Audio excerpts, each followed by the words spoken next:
नमस्कार। आकाशवाणी चंडीगढ़ से प्रादेशिक समाचारों के साथ मैं निधि मुंजाल। पहले इस बुलेटिन के मुख्य समाचार। उपराष्ट्रपति जगदीप धनखड़ ने कहा है कि भारत के बदलाव में देश का प्रत्येक नागरिक योगदान दे रहा है।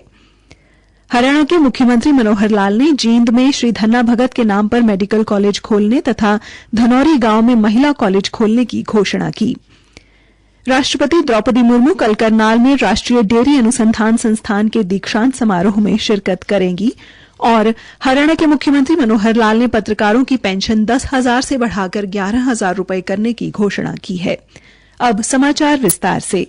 कैथल जिले के गांव धनौरी में आज संत श्री धन्ना भगत के राज्य स्तरीय जयंती समारोह में विशाल जनसमूह को संबोधित करते हुए उपराष्ट्रपति जगदीप धनखड़ ने कहा कि भारत बदल रहा है। इस बदलाव में देश के हर नागरिक का योगदान रहा है। विश्व में भारत की प्रतिष्ठा जितनी अब हुई है पहले कभी नहीं हुई। अर्थव्यवस्था के क्षेत्र में हमने उन अंग्रेजों को पछाड़कर 5वां स्थान हासिल कर लिया है जिन्होंने हम पर 200 साल तक राज किया। सब देखेंगे कि इस दशक के अंत तक हम विश्व की तीसरी आर्थिक शक्ति बन जाएंगे। इस समारोह की अध्यक्षता मुख्यमंत्री मनोहर लाल ने की। श्री धनखड़ ने कहा कि किसान अर्थव्यवस्था की रीढ़ हैं। सरकार ने उनके उत्थान के लिए बहुत कार्य किए हैं। सरकार ने 11 करोड़ किसानों को अब तक 2,25 करोड़ रुपए विभिन्न योजनाओं के तहत सीधे तौर पर दिए हैं। उपराष्ट्रपति ने अपना अभिभाषण शुरू करते हुए मुख्यमंत्री मनोहर लाल के नेतृत्व वाली हरियाणा सरकार की जमकर प्रशंसा की। श्री धनखड़ ने जींद में श्री धन्ना भगत के नाम पर मेडिकल कॉलेज तथा धनौरी में महिला कॉलेज की घोषणा के लिए मुख्यमंत्री का आभार व्यक्त किया। उन्होंने कहा कि उनकी हरियाणा की पहली यात्रा दीनबंधु सर छोटूराम जी के स्थान से हुई थी और आज का ये दिन उनके लिए सदैव स्मरणीय रहेगा। पानीपत जिला के बाल जाटान गांव में ग्राम पंचायत द्वारा संत धन्ना भगत की जयंती पर कार्यक्रम आयोजित किया गया, जिसमें मुख्य अतिथि के रूप में उपायुक्त वीरेंद्र कुमार दहिया ने शिरकत की। इस अवसर पर उपायुक्त वीरेंद्र दहिया ने कहा कि जिस तरह प्रदेश सरकार सभी संत महापुरुषों की जयंती राज्य स्तर पर मना रही है, उसी कड़ी में ग्राम पंचायत बाल जाटान द्वारा यह कार्यक्रम आयोजित कर सराहनीय कदम उठाया गया है।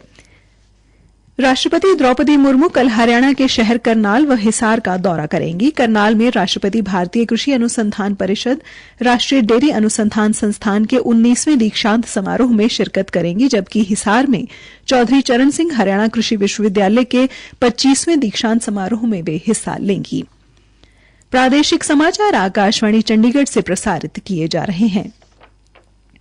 अब सुनिए आकाशवाणी पर प्रधानमंत्री के लोकप्रिय कार्यक्रम मन की बात पर आधारित विशेष श्रृंखला। आज की कड़ी का विषय है हुनर का हो सम्मान।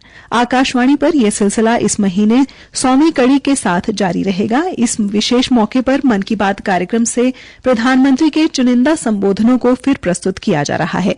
इस विशेष कार्यक्रम की 80वीं कड़ी में हुनरमंद लोगों की सराहना करते हुए श्री मोदी ने कहा कि हमें हुनर को सम्मान देना होगा। हुनरमंद होने के लिए मेहनत करनी होगी। हुनरमंद होने का गर्व होना चाहिए। जब हम कुछ न कुछ नया करें, कुछ इनोवेट करें, कुछ ऐसा सृजित करें जिससे समाज का हित हो, लोगों का जीवन आसान बने, तब हमारी विश्वकर्मा पूजा सार्थक होगी। आज दुनिया में स्किल्ड लोगों के लिए अवसरों की कमी नहीं है। प्रगति के कितने सारे रास्ते आज स्किल्स से तैयार हो रहे हैं। केंद्रीय वित्त मंत्री निर्मला सीतारमण ने कहा है कि सरकार पॉन्जी ऐप पर कार्रवाई के लिए रिजर्व बैंक और संबंधित मंत्रालयों के साथ मिलकर काम कर रही है। आज थिंकर्स फोरम के एक आयोजन में उन्होंने कहा कि मेहनत की कमाई को सुरक्षित रखने के लिए लोगों को बहुत सतर्क रहने की आवश्यकता है। सुश्री सीतारमण ने कहा कि कोविड के दौरान पश्चिमी देशों द्वारा किए गए उपायों के कारण अर्थव्यवस्था को नुकसान हुआ है। उन्होंने कहा कि कोविड काल में नोटों की छपाई और उसे लोगों को उपलब्ध कराने का सरकार का फैसला अर्थव्यवस्था के लिए नुकसानदेह साबित हुआ है। वित्त मंत्री ने यह भी कहा कि कोविड के बाद यूक्रेन युद्ध छिड़ने से भी अर्थव्यवस्था से जुड़े सभी पहलुओं को नुकसान पहुंचा है। हरियाणा के मुख्यमंत्री मनोहर लाल ने संत श्री धन्ना भगत जयंती के अवसर पर पत्रकारों की पेंशन को 10,000 रुपए से बढ़ाकर 11,000 रुपए करने की घोषणा की है। उन्होंने कहा कि अब पत्रकारों की पेंशन राशि ऑटोमेशन मोड पर डीए के वार्षिक वृद्धि के अनुपात में बढ़ेगी। मुख्यमंत्री आज 2 दिवसीय अखिल भारतीय मीडिया मीट कॉन्फेडरेशन में newspapers and news agencies employees organisation द्वारा चंडीगढ़ में आयोजित समारोह में संबोधित कर रहे थे। इस अवसर पर ट्रिब्यून कर्मचारी संघ के अध्यक्ष अनिल कुमार गुप्ता ने मुख्यमंत्री को सम्मानित करते हुए एक स्मृति चिन्ह भेंट कर गर्मजोशी से उनका स्वागत किया। आज प्रिंट मीडिया उद्योग में उभरती चुनौतियों का सामना करने के लिए मुख्यमंत्री ने फील्ड पर काम करने वाले पत्रकारों के लिए कार्यानुकूल वातावरण सुनिश्चित करने तथा अपेक्षित साधन प्रदान करने की जरूरत पर बल दिया। उन्होंने कहा कि प्रिंट मीडिया सदैव प्रासंगिक रहेगा और हितधारकों को इस अवसर पर आगे बढ़ने की जरूरत है। धर्मनगरी कुरुक्षेत्र में मनाए जाने वाले गीता जयंती समारोह को पिछले 7 वर्षों से अंतर्राष्ट्रीय स्तर पर मनाया जा रहा है और इसी कड़ी में इस वर्ष 28 से 30 अप्रैल को ऑस्ट्रेलिया में ये उत्सव बड़े स्तर पर आयोजित किया जा रहा है, जिसमें देश विदेश की धार्मिक और सामाजिक संस्थाएं पवित्र ग्रंथ गीता के उपदेशों पर मंथन करेंगी। एक सरकारी प्रवक्ता ने बताया कि ऑस्ट्रेलिया में गीता महोत्सव के दौरान ऑस्ट्रेलिया के संसद में एवं अन्य स्थानों पर कार्यक्रम आयोजित किए जा रहे हैं। भगवद गीता संदेश को लेकर बड़ा सेमिनार आयोजित होगा। गीता महोत्सव के सफल आयोजन के लिए ऑस्ट्रेलिया की लगभग 70 से 80 संस्थाएं मिलकर ये महोत्सव आयोजित कर रही हैं और हरियाणा सरकार व कुरुक्षेत्र विकास बोर्ड का प्रोत्साहन उनके साथ है। हरियाणा के कृषि मंत्री जेपी दलाल ने कहा कि प्रदेश की मंडियों में सरसों की आवक पूरी है, पर कुछ मंडियों में आशंका से कम आवक हुई। वहां आसपास के मिलर्स की जांच की जा रही है कि उनके पास जो सरसों है उसके बिल हैं या नहीं। यदि बिल नहीं मिले तो संबंधित मार्केटिंग कमेटी के अधिकारियों पर कार्रवाई होगी।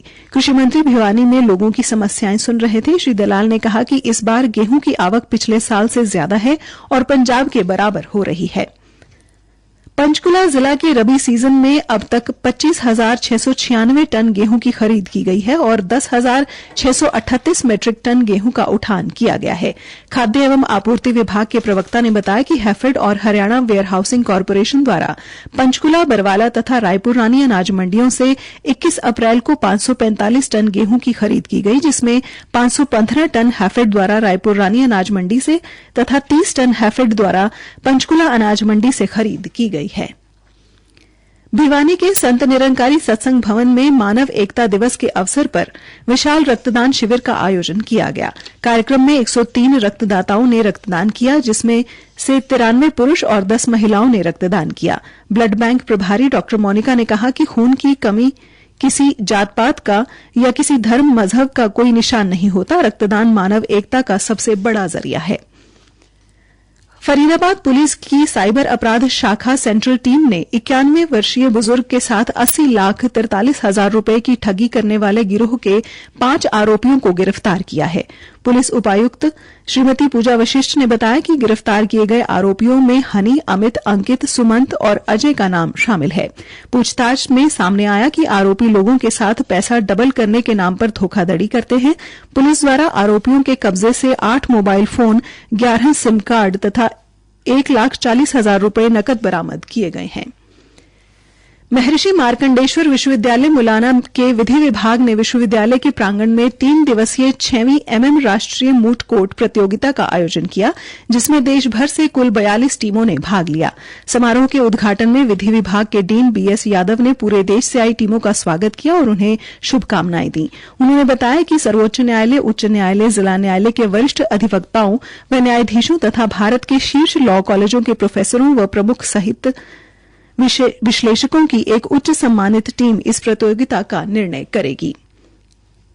आकाशवाणी का समाचार सेवा प्रभाग कल रात 9:30 बजे हिंदी और अंग्रेजी में अपने साप्ताहिक लाइव फोन इन कार्यक्रम पब्लिक स्पीक में मलेरिया की रोकथाम और नियंत्रण के उपाय विषय पर चर्चा प्रसारित करेगा। हमारे साथ राष्ट्रीय रोग नियंत्रण केंद्र और राष्ट्रीय कीट जनित रोग नियंत्रण कार्यक्रम के पूर्व निदेशक डॉ अक्षय धारीवाल होंगे। अंत में मुख्य समाचार एक बार फिर। उपराष्ट्रपति जगदीप धनखड़ ने कहा है कि भारत के बदलाव में देश का प्रत्येक नागरिक योगदान दे रहा है।